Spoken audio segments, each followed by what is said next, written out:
Kematian Aulia Risma Lestari masih menyisakan misteri. Aulia diduga menjadi korban perundungan saat menempuh program pendidikan dokter spesialis PPDS Prodi Anestesi Universitas Diponegoro. Investigasi polisi dan Kementerian Kesehatan masih bergulir di tengah kepedihan dan keterpurukan usai kepergian Aulia. Sang ayah pun ikut menutup mata selamanya. Luka lama belum juga hilang, mendung kembali menggelayuti keluarga Aulia. Sang ayah, yakni Muhammad Fahruri, menghembuskan nafas terakhirnya.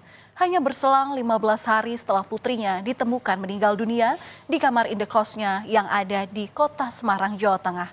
Semenjak kepergian putrinya, kondisi kesehatan Fahruri terus menurun. Ia sempat dibawa ke RSUD Kardinal Tegal, lalu Fahruri juga dirujuk ke RSCM Jakarta. Pihak keluarga menyebut ayah Aulia meninggal dunia karena sakit. Siapa sangka saudara begitu cepat sang ayah menyusul putrinya Aulia ke tempat peristirahatan yang terakhir. Jenazah almarhum lalu dimakamkan di TPU Panggung, Kota Tegal pada Selasa siang. Almarhum dimakamkan dengan bersebelahan dengan makam Aulia. Almarhum ini disebut sempat mendengar keluh kesah Aulia saat menempuh PPDS. Pihak keluarga sangat terpukul atas kehilangan yang bertubi-tubi. Almarhum meninggalkan seorang anak bungsu yang juga merupakan dokter. Ya, karena sakit, jadi kan setelah meninggalnya anak, sorenya dia tuh sakit dibawa ke rumah sakit Islam, terus dirujuk ke Kardinal, terus dirujuk ke RSCM Jakarta. Ya sangat kehilangan sekali lah, karena beliau itu kan kakak barep, kakak pertama yang begitu merangkul semua adik-adiknya. Kematian Dr. Aulia mendapat sorotan tajam dari Kementerian Kesehatan. Menteri Kesehatan Budi Gunadi Sadikin menyebut telah memiliki data investigasi terkait dugaan bullying atau perundungan terhadap Dr. Aulia oleh seniornya. Bukti-bukti itu telah diserahkan kepada pihak polisi. Menkes bertekad untuk mendorong kasus ini karena hukum akan menjadi pelajaran dan tidak terulang kembali. Sudah kita berikan ke polisi, jadi kita udah dapat semua WA-WA-nya, semua catatannya, semua rekamannya. Itu kan para PPDS itu dipanggil juga kan, dipanggil kemudian diarahkan, bahasa gini, diintimidasi kan, harus begini kan ya dapat juga kita rekamannya kan, itu udah ada semua. Jadi udah gamblang sebenarnya. Ya saya lihat sudah jelas sekali dari WA-nya. Tapi bagaimana bullying itu nanti berkaitan dengan isu hukum, kan saya serius. Saya benar-benar yang ini saya akan dorong ke ranah hukum, biar ada hukuman maksimal bagi yang melakukannya, biar ada efek jerahnya. Di sisi lain, Universitas Diponegoro menegaskan tidak ada perundungan yang dialami oleh Dr. Aulia Risma Lestari. Meninggalnya Dr. Aulia disebut akibat sakit dan bukan karena bullying. Pihak Undip mempunyai banyak bukti surat keterangan izin kuliah di mana korban di sini mengalami sakit. Tidak menoleransi adanya praktek perundungan. Fakultas Kedokteran Undip akan mengambil langkah tegas dengan sanksi dikeluarkan bagi mereka yang melakukan pelanggaran. Hasil investigasi internal bahwa memang kami internal Undip pada hari H sudah segera merespon dengan melakukan investigasi internal, dan kami menyatakan, membuat statement bahwa tidak ada perundungan yang terjadi pada almarhumah. Memang betul kami menerima beberapa kali surat izin permohonan sakit untuk tidak mengikuti pendidikan. Saudara, kematian Dr. Aulia mengundang pertanyaan publik dan beginilah. Aulia ditemukan meninggal dunia di kamar indekosnya pada 12 Agustus lalu.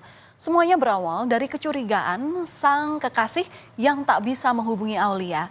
Kemudian saat diperiksa atau dicek di kamar indekosnya yang ada di kawasan Lempong Sari Gajah Mungkur, Semarang, kamar Aulia dikunci dari dalam.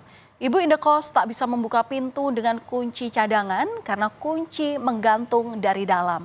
Akhirnya dengan bantuan tukang kunci, pintu berhasil dibuka. Aulia pun ditemukan sudah meninggal. Polisi menyebut korban ini kerap bercerita ke ibunya betapa beratnya pendidikan yang tengah ditempuh yang tertuang dalam buku harian.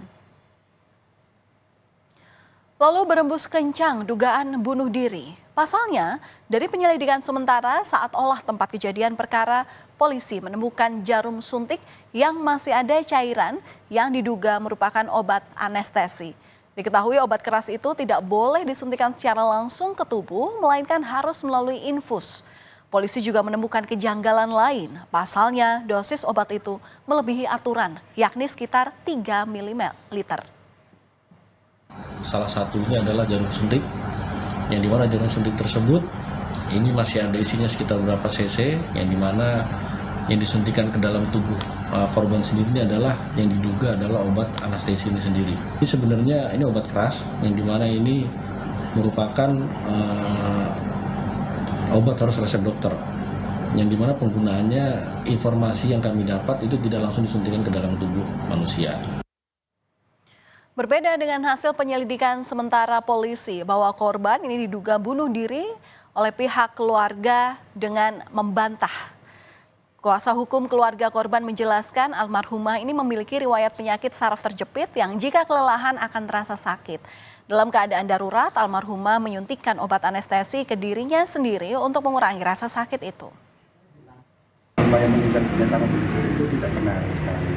Termasuk kaitannya almarhumah mengeluh atau depresi ataupun tidak, itu tidak benar. Yang benar adalah almarhum memang punya riwayat penyakit dan pada waktu meninggalnya almarhum itu mungkin penyakitnya kambuh, dia berusaha mungkin untuk pertolongan pertama ya, dia karena pegang alat anestesi itu karena mungkin di bekasnya itu kurang lebih ada 2 atau 3, mungkin kebanyakan yang akhirnya dia nggak kuat meninggal dunia. Untuk mengusut tuntas kasus Aulia, polisi memeriksa rekaman kamera pemantau atau CCTV di lokasi kamar indekos Dr. Aulia. Polisi juga akan memeriksa beberapa rekan kerja dan lingkungan pertemanan korban.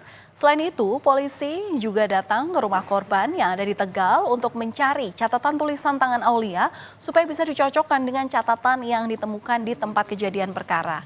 Lalu untuk membantu kerja polisi, Menteri Kesehatan mengirim tim audit ke Universitas Diponegoro.